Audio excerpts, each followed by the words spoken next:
എൻ്റെ സിസ്റ്റേഴ്സാണ് ലളിത, പത്മിനി, രാഗിണി എന്ന് പറയുന്നത്. അപ്പം അവരൊക്കെ മദ്രാസിൽ വന്ന് സിനിമയിൽ ചേർന്ന് കഴിഞ്ഞു. അത് കഴിഞ്ഞ് ഒരു ദിവസം ഞാൻ ട്രിവാൻഡ്രത്ത് വരുമ്പോഴത്തേക്ക് ഞാൻ എൻ്റെ വല്യമ്മയുടെ കൂടെയാണ് താമസിച്ചിരുന്നത്. അങ്ങനെ മദ്രാസ് വരുന്നതെന്ന് ചോദിച്ചു. ഞാൻ പോന്നു കുഞ്ഞമ്മയുടെ കൂടെ.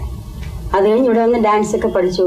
അങ്ങനെ ഇരുന്നപ്പോഴത്തേക്ക് ഒരു ദിവസം AVM സ്റ്റുഡിയോയിൽ ഓടിരവെന്ന് പറഞ്ഞൊരു തമിഴ് പടം. അപ്പോൾ എപ്പോഴും ഞങ്ങൾ ഷൂട്ടിങ്ങിനൊക്കെ കൂടെ പോകും. അങ്ങനെ ഡയറക്ടർ P. നീലകണ്ഠൻ അദ്ദേഹം ചോദിച്ചു, എന്നാ സുകുമാരി ഡാൻസ് പண்றியா? അപ്പം നമുക്കൊന്നും അറിഞ്ഞില്ല. അപ്പോൾ എല്ലാവർക്കും പറഞ്ഞു ഡാൻസ് ചെയ്യാൻ പറഞ്ഞു.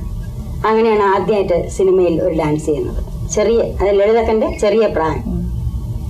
അന്ന് എത്ര പ്രായമുണ്ട്? എനിക്ക് തോന്നുന്നു ഒരു 8-9 വയസ്സ് കാണണം. 8-9 വയസ്സ്. അങ്ങനെ തുടങ്ങി. അപ്പം 8-9 വയസ്സ് മുതൽ ഈ ഫീൽഡിൽ തുടങ്ങി. ഞാനിപ്പോ ഫീൽഡ് വന്നിട്ട് എനിക്ക് തോന്നുന്നു ഒരു 40 വർഷമെങ്കിലായിരുന്നു. ഓ, അത് ശരി. അപ്പൊ ഈ 40 വർഷം കൊണ്ടുള്ള അനുഭവങ്ങള് എന്തൊക്കെയാണ് ചേച്ചിക്ക്? അനുഭവങ്ങൾ എന്ന് പറഞ്ഞാൽ ഒരുപാടുണ്ട്. അത് ഇപ്പൊ സമയം പോരാ.